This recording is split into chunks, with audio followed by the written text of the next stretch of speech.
Thank you, everyone, for tuning in today. You are listening to Society Bites Radio. My name is Jillian Beth, and I'm an intuitive healer and coach on a mission to empower women by reconnecting them to their inner wisdom. And I'm so grateful to have you back here with us today. We have the amazing Lilian on another show with us. And so do make sure that if you missed last week's, you want to go check out that one as well, where we talked about programming.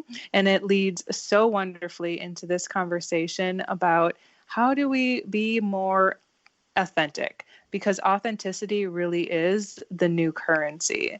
So a bit about Lilian. That was a mouthful.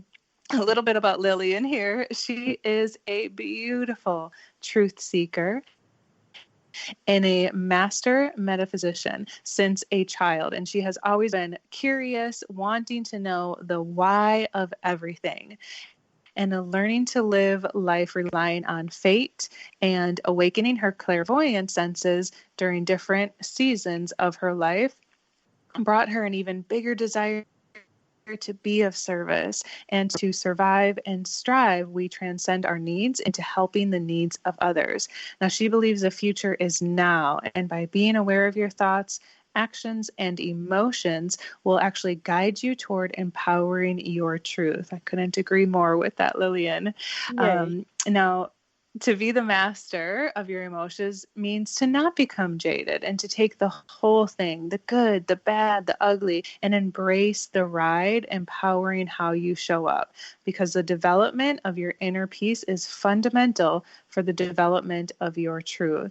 Now, Lilian holds a bachelor's degree in psychology and has a solid background in Reiki, energy psychology, transpersonal psychology, energy healing, quantum physics, and metaphysics. She loves to talk about authenticity, which is perfect because that's what we're touching on today, as by understanding our authenticity, we can in time speak our truth.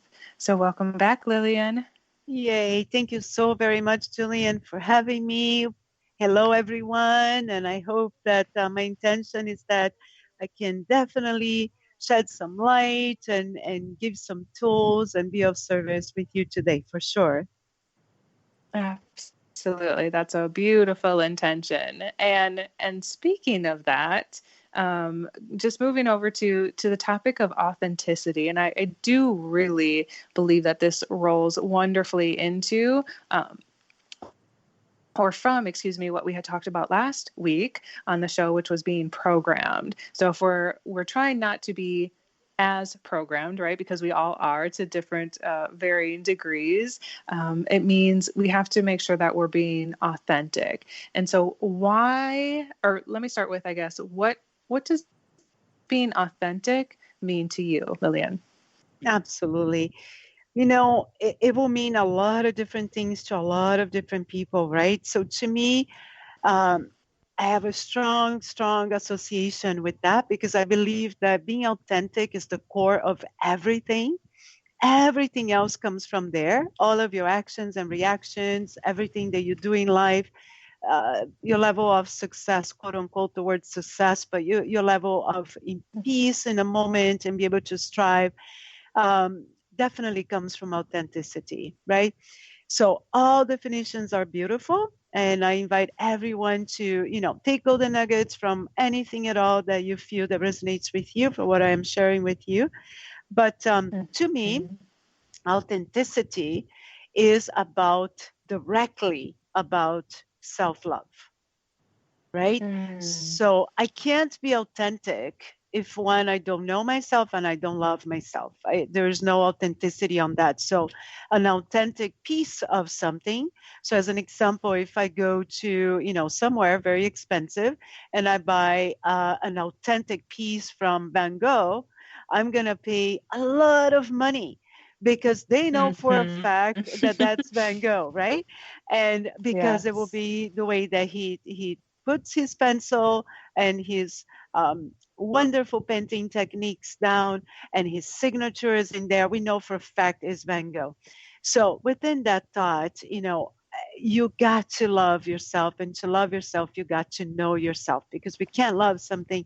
We can love and embrace anything in a surface, but we can't truly love something if we don't know what it is, right?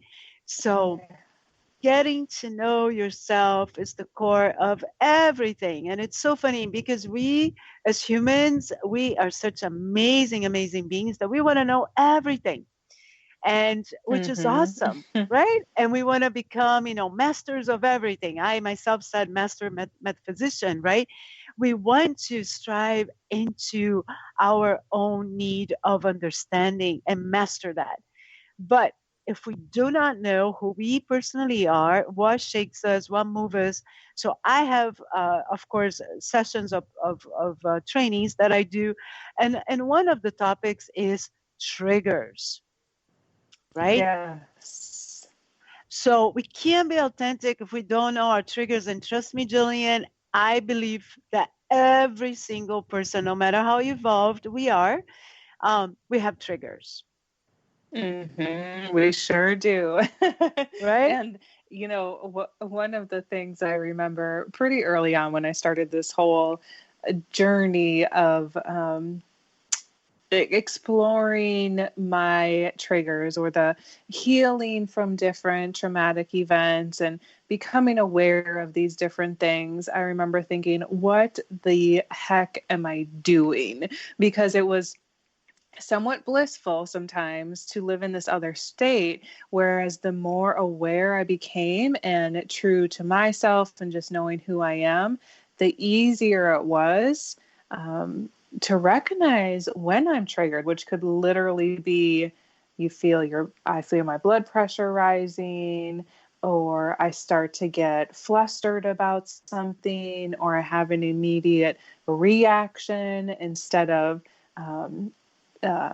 pausing to take a moment to hear what happened. So triggers to me are something that I think we all deal with, like you said, but it's important to, when possible, because sometimes it is an immediate reaction and there isn't a whole lot of time in between, but to become aware of it, and then to look at it and wonder, why am I being triggered by this?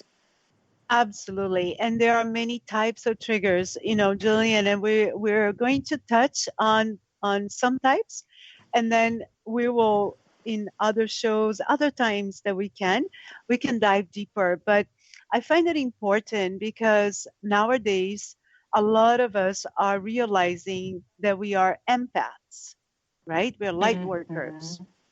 And of course, you are a magnificent light worker, an empath, and many of us are realizing that and are coming together. So I want to talk about two types of triggers. I want to talk about our mindset triggers. They are an accumulation of thoughts and emotions and traumas and experiences and programming, societal programming, suggestive programming, and so forth. But I also equally want to note the energetic trigger, because in my view of things, and remember, this is only my view, but in my view of things, the energy, Jillian, changes the thought process, and the thought process changes the energy vibration equally. So talk into that a little bit more, if you would, because I Yes, think the first one more people are aware of, or it's easier to grasp. But I would love to even absolutely. go into this one a little bit more. Yes, and I definitely will. And I'll touch and go, and then we'll dive into the traditional trigger. And then again, we can always dissect all of this in other future times, because at least with me, when I listen, Yes. right, to podcast, your podcast, I need to sit there and digest, right, and marinate on it a little bit. So Yeah. I just want to touch and go just so it's clear that it isn't just your mind. And very important to relate first and foremost that in my view of things, it is never anyone's fault. That's very, very important. Okay? Mm-hmm. So we always have contracts. So really taking the pressure off that whatever are my triggers, whether energetically or conscious, that it is not my fault, but I do have the power to transmute that into light, to give me an authentic voice, to give me authenticity within my truth. So the energetic trigger is simply this. As empaths, energy is real. And once again, we can definitely dive into that another time, but energy is real. So as an example, you can seriously be somewhere, as an example, in a meeting, and let's say that there are some strong energies in that meeting. Let's say that there are some heavy discussions being produced in that meeting, and Mm-hmm. you are not grounded for some reason that day. You're not grounded. You're just paying attention to all of that. And specifically, I'm talking towards empaths, people that are Yes. aware that we are light workers here. So somehow, Julian, you would realize that you get out of that meeting, you drive home, and now you feel miserable.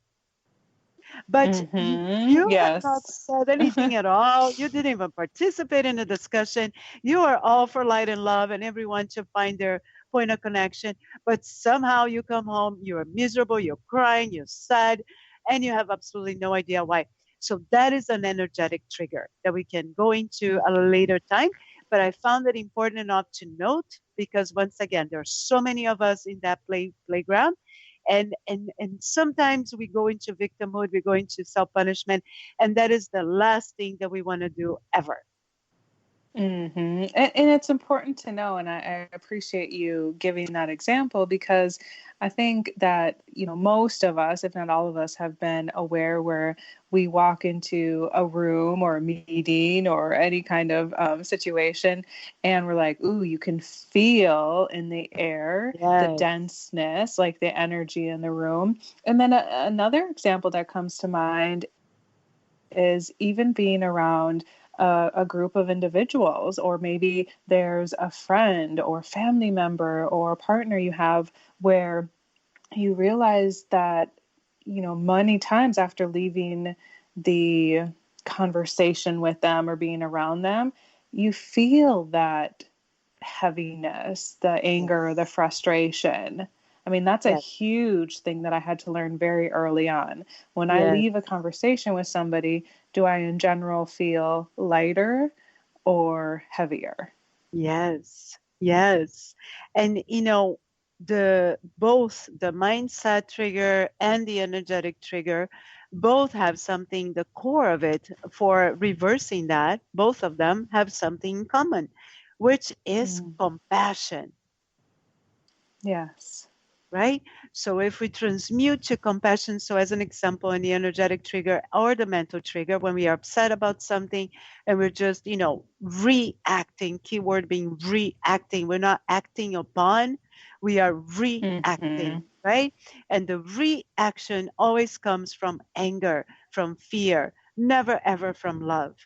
So the same for both triggers, whether mental, mindset, or energetic trigger, compassion always shifts the energy. So we can sincerely always do a meditation and release and all of that, but when we need to shift immediately the energy, whether in a mind thought process or in an energetic field process, then we can stop and go into compassion to yourself, Mm. to love yourself, for acceptance, for accepting vulnerability, for accepting whatever it is that's triggering you at the moment, whether mental or energetic, and then to release it into the compassion energy. Yes, because the reality of it is, if we believe, which I believe most people listening to this do believe, that we come from a source of love, and it does Yes. boil down to love and fear when we are triggered in these different ways, to be able to have compassion for ourselves and whomever or whatever triggered us does transmute it and bring us back to the most important thing, which is being